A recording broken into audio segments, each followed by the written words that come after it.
Last month marked the 16th anniversary of the United States sending prisoners to Guantanamo Bay, Cuba. It made me think about what it would be like if Gandhi was detained. And it's not even a hypothetical question because it happened to him several times. The first time was in 1930 after the Salt March, when Gandhi had spent a whole month marching to the sea and making salt in violation of the British monopoly. The British came and arrested him. They knew if they put him on trial that it would just give him even more publicity, so they dredged up a 100-year-old law and just threw him in jail without charges and kept him there for close to a year. When it was over and done, they let him go. And the United States is holding detainees in Guantanamo Bay that they have cleared for release. Say, we don't have anything to charge them with, they're free to go, only we don't let them go. There are men, husbands, fathers that have spent years and years cleared for release, but not being allowed to leave. There's not really a whole lot they can do about it. One of the things that they have done is gone on hunger strikes. And that was something Gandhi tried as well in 1943. Now, I know some people would say that Gandhi's situation is completely different than Guantanamo Bay. In some cases, that is definitely true. There are bad guys there, and that's why charges have been filed against some of them. But in many cases, they are not bad guys, which is why the United States has agreed to release them. The British held Gandhi and detained him for almost 2 years because they accused him of inciting violence and blamed him for the death of government officials. It was during World War II, and Gandhi had introduced a resolution in the Indian National Congress that called for the British to quit India. Gandhi introduced this resolution, which was adopted overwhelmingly. The next morning, the British came and arrested him and arrested many congressional leaders. The men who were detained in Guantanamo Bay, Donald Rumsfeld said, hey, it's a wonderful place to be down in Cuba. They have it great down there. That logic sort of applies to Gandhi in this situation. The Aga Khan Palace was a luxurious place to stay, except for all the armed men and the barbed wire around the place, and the fact that they wouldn't let him leave. Gandhi was very upset about being detained. He had expected to have a chance to talk to the Viceroy and negotiate a peaceful settlement. But at the end of the year, 1942, he wrote a letter to the Viceroy and said, look, I gotta get this off my chest. What are you doing? Why are you holding me here?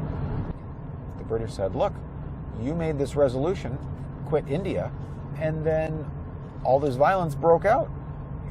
Post offices have been burned, railroad stations have been attacked, telegraph wires have been cut, government officials have been murdered. We blame you for this.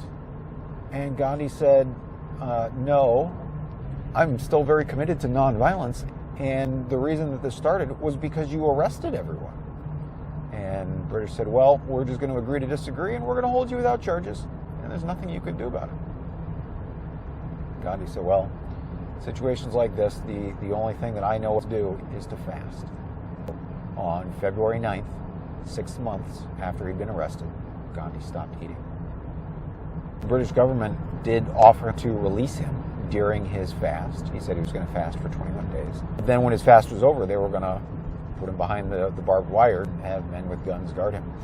And Gandhi said, no, thank you. If you want to hold me here, go ahead.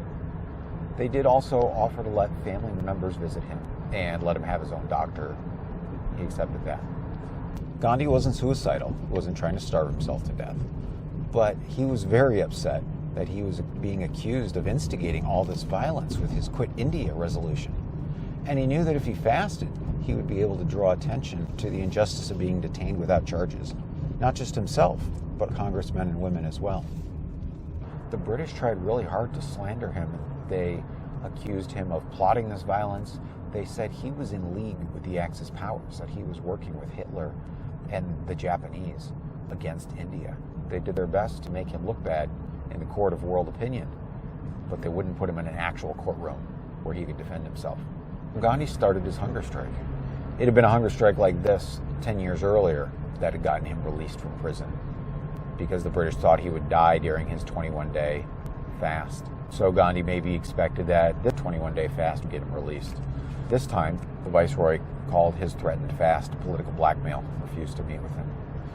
Gandhi didn't do super well during his fast. He was 73 years old, and on the 13th day, he was really in bad shape. His skin was cold and clammy, his pulse was weak, and people thought he was going to die. So the British made arrangements to have a media blackout so that if he died, they could keep that information from the Indian people.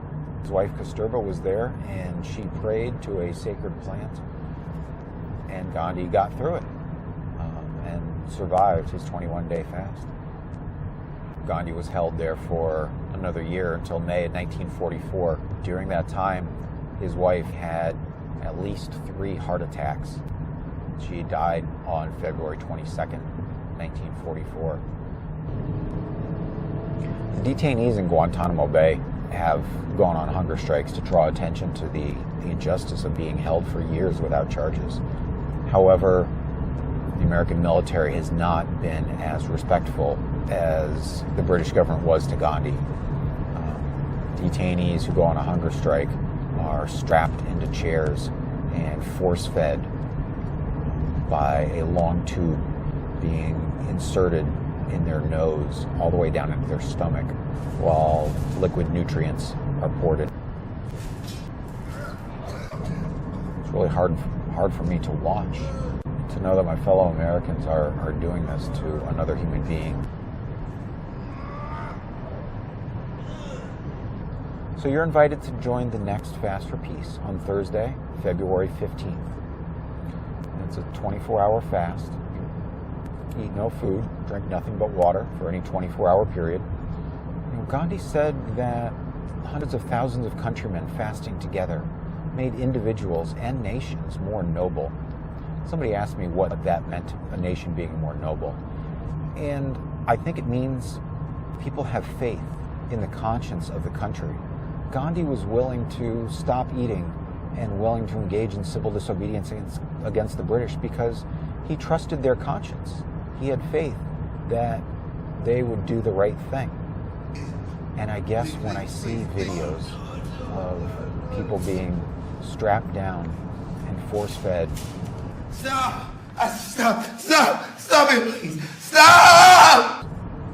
I guess that doesn't make me feel noble. I hope you'll join the next Fast for Peace on Thursday, February 15th. You can find more information on our website, sign up for our free newsletter, or make a donation. Until next time, I'm the Gandhi Guy. Hashtag Fast for Peace, and just keep walking. And then the tube went in, and the first part of it is not that bad, but then you get this burning. I got this burning. And then it just starts to be like really unbearable. It feels like something was going into my brain, and it started to reach to the back of my throat, and I really couldn't take it.